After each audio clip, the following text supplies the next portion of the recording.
In the year 3000, the latest trend to take over female bodybuilding shows, the romper division, is taking over stages by storm. Based on their lipstick color of choice and their ability to sell adult miniature onesies, these athletes have made a distinct art out of power shopping and calf hypertrophy programming. Because this has caused male bodybuilders to be even more insecure about the lower half of their legs, all men are now encouraged to wear knee-high socks with their board shorts and Speedos. No me importa que murmuren y que mi cobarde que hasta me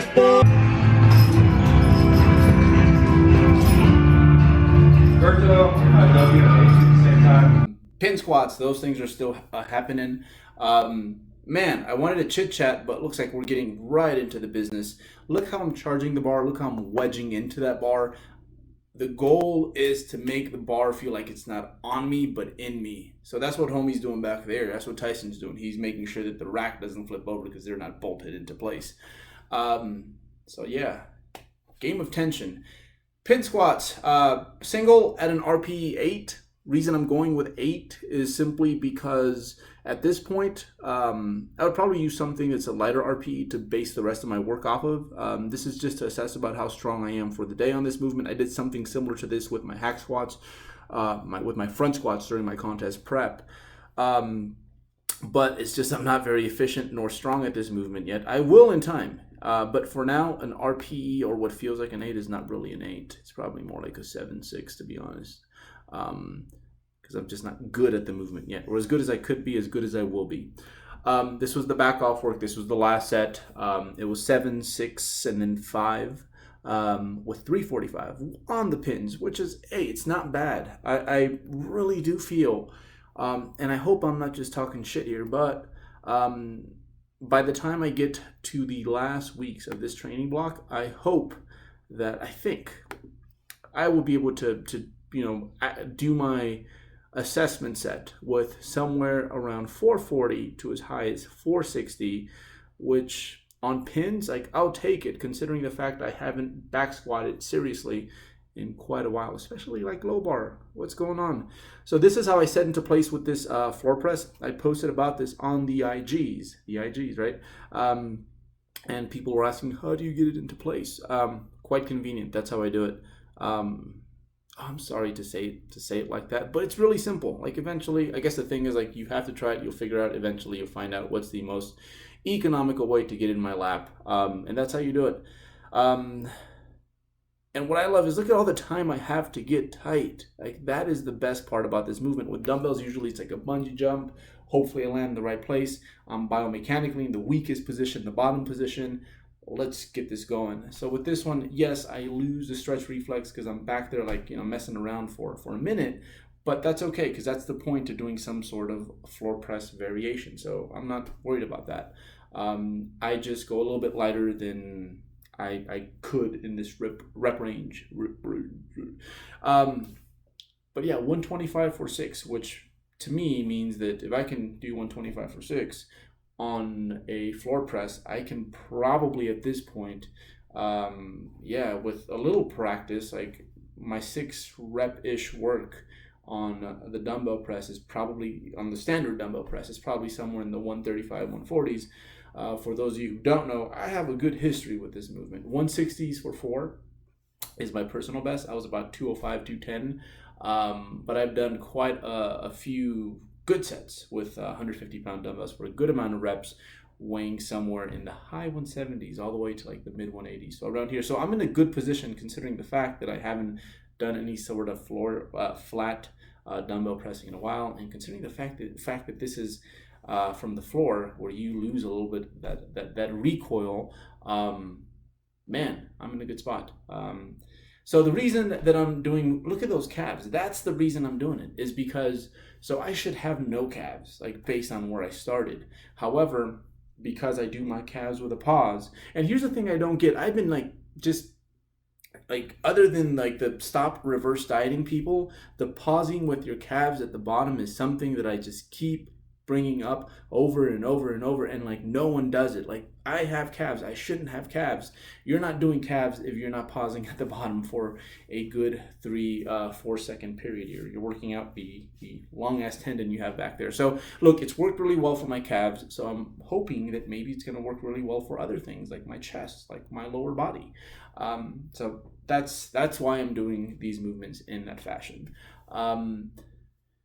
The seal row. So a lot of you guys, I'm sure, know that I have a history with this movement. It was like my bread and butter for the longest time, but I couldn't do it here because it just didn't have a convenient way of setting it up, especially with as busy as this wonderful gym gets. But my friend Brian, thank you, Brian, he made these boxes, and it opened up the shores to the seals, and ever since then, I've been just really getting at it with these. So this is back, this is staying, because if you can do this, why would you do anything else? Like, seriously, it's a horizontal row. This is as pure of a horizontal row as it gets. Your torso is chilling. It's like riding in a caddy of back gains. Like, talk about comfy. So this is staying. I'm already back to where I was. Check out your boy in them shorts, though. I was having a conversation here with Brian Miner about, but yeah, we getting thick, man. We're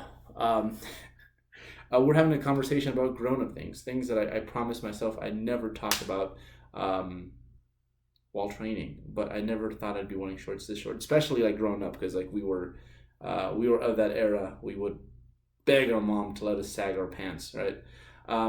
Things to note here, I'm not just rowing up, I'm kind of opening up the dumbbells. Just really, really gives you a lot of mid-back love. Try it out. It might work just as well for you as it works for me. So it's not just rowing it back. I feel like I get too much. It's just too much. I get too much help from my elbow flexors, aka the biceps. So doing it this way, yeah, just I feel a ton more. I feel like my back is like this sheet of foil that I'm like crumbling and opening up with every rep. It feels that good. My hammer strength high row, we're going one arm at a time. When you do it this way, way more lat, less mid back. Not way more lat, but more lat than doing it dual arm. More lat, less mid back. And I'm still kind of getting used to that. It's been a while since I've done it this way. Yeah, you saw how before I brought it down into position, I used two hands. This is just to make sure I have it exactly what I want, to basically make sure that, see, I'm going to do it right now. Drying out the hands. Stay sweaty. I'm that kid on the field trip you didn't want to hold hands with because in elementary school, because my hands got all sweaty. But yeah, I'm kind of just making sure that like I have it exactly where I want in my hand, and then I get after it. I don't use straps simply because I don't row heavy enough to need them, because I'm really picky about selecting the right amount of weight. Anything where I would need straps, I feel like at this point I would not be distributing the load on the muscles that I'm targeting, so my back muscles. It'd be cheaty. Shrugs. I hurt myself on this movement, so I'm starting to try to shrug again. Gonna get me some of them traps. See if it happens. This set went well. You can tell, like, hey, dude, everything was like stiff as a board, braced tight, everything was right. But I pulled my trap last week, and it popped up again. Not as bad as last time, but nevertheless, I only got 2 sets in instead of my scheduled 3 sets. We're gonna be okay though. It's not as bad as last time. So you guys have seen, I guess, a lot of the bigger movements, the compound movements, the multi-joint movements. When it comes to my secondary stuff, we're still getting at it. And those are moving up too. So I get after those. Like, I don't want to be lifting the same weight, or more so I want to be adding reps. I'm going at it like in a really ambitious way. So, yeah. So my pec deck, locked in and getting after it like I do with anything that is like more bread and butter. That stuff's important too. So yeah, no, we get after it. Lateral raises, of course, you guys know I'm like big on those, simply because, hey, on that bodybuilding stage, that front relax pose, that first impression pose, It matters a lot. And even if you're not a bodybuilder, hey, some good delts. Just you could have everything else be meh, but if your delts are like all right, hey, your physique is going to look a little bit better, a little bit more developed than it might be at this point. So no, we get after it with these, absolutely. Adding reps every single week. I want to get up to the point where I can do sets of 22 with these. Just an odd number I picked because I feel like once I get to 22, the next increments, I think a 30-pound kettlebell, I'll be able to start at like 15, 14 reps or something like that. New toy, we'll talk about this more next time. But this is, I guess, the only thing. The trap, whatever, that thing will be cool. But my elbows, especially when it comes to tricep movements, they haven't been 100% in a minute, and that's what I need the most of on my arms. So I got me this new gadget. I'm gonna tell you guys more about it next time. But I've gone through so many medical tourniquets that this is what I've been looking for a host of different reasons. So new gadget, new toy. Once I know how to use it a bit more efficiently, I'll share that with you guys.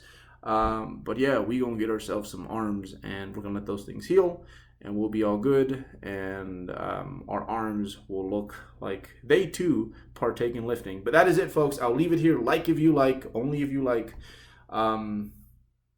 That's all I have for you. I lift weights. I'm okay at that, but like not so good at a whole lot of other things.